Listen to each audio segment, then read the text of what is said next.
Hello everyone, and welcome back to a very special episode that absolutely no one asked for, but we're doing anyway, because frankly, we have a timeshare booked on this soundstage and we're going to milk it for all it's worth. Today, we're diving headfirst into the thrilling world of legal settlements, Humvees, and surprisingly, homeownership. That's right, folks.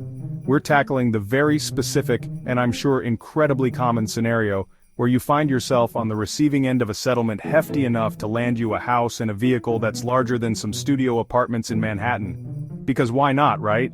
So whether you're a recent lawsuit victor basking in the glow of legal triumph, or you just enjoy the vicarious thrill of watching someone navigate the labyrinthine world of legal jargon and oversized vehicle ownership, buckle up.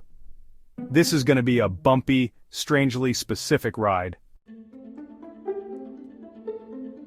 First things first, before you even think about cruising down Main Street in your military-grade beast, let's talk about that settlement agreement. You know, that stack of papers you probably skimmed through while mentally picking out custom leather seat covers for your new gas guzzler? Yeah, that one. Turns out those words have meaning. Shocking, I know.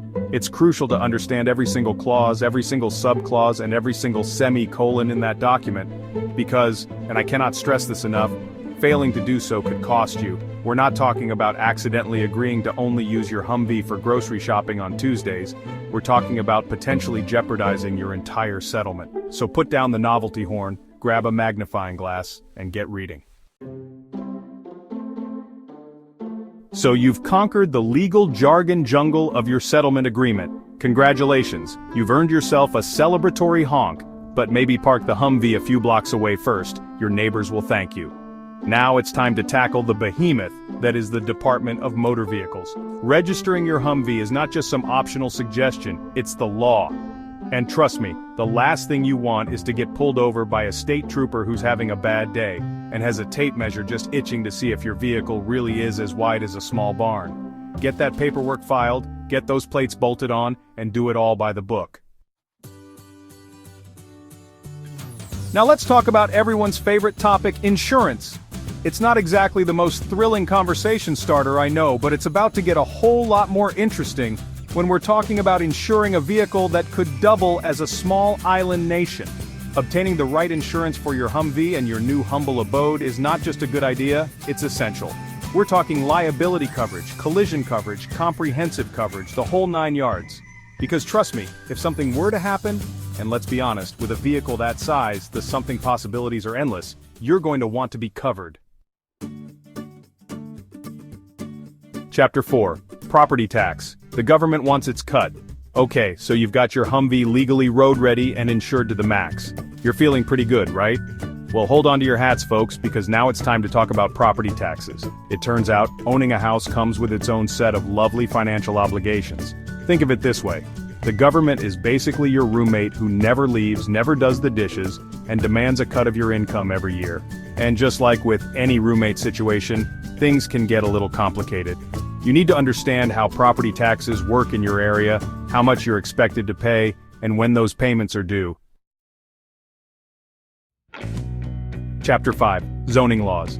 No, you can't park your Humvee in the kiddie pool. Now let's talk about something near and dear to my heart. Rules that seem completely arbitrary but can land you in hot water faster than you can say zoning violation.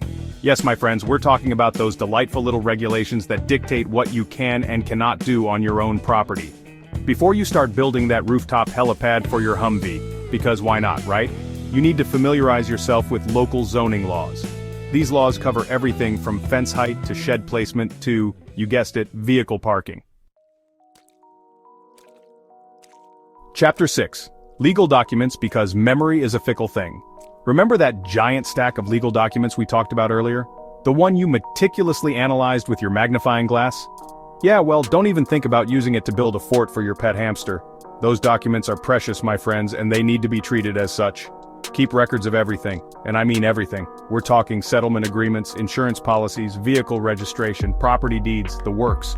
Organize them, scan them, back them up to the cloud, maybe even get them tattooed on your back. Okay, maybe not that last one. Chapter 7. Homeowner rights. Know them, use them, love them.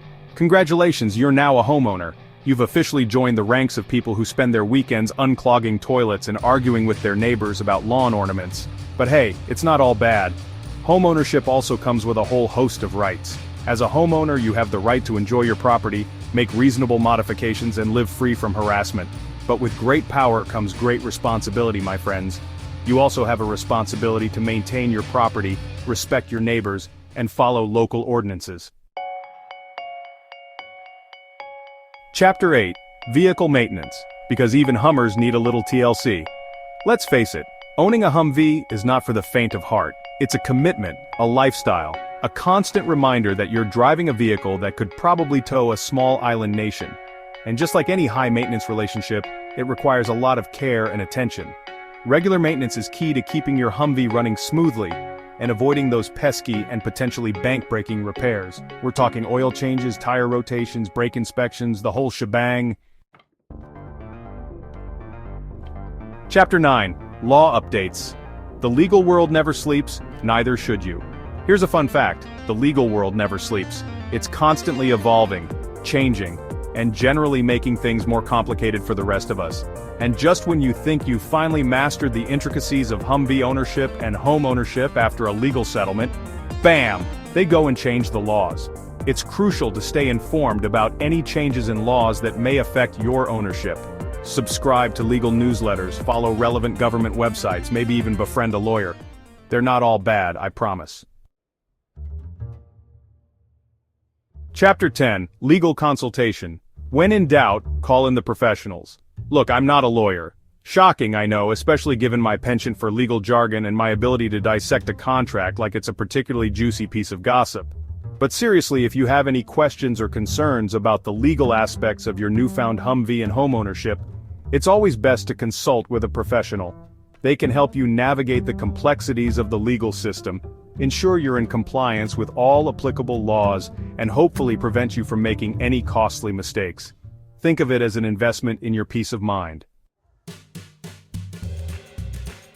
Outro. Congratulations, you made it, probably.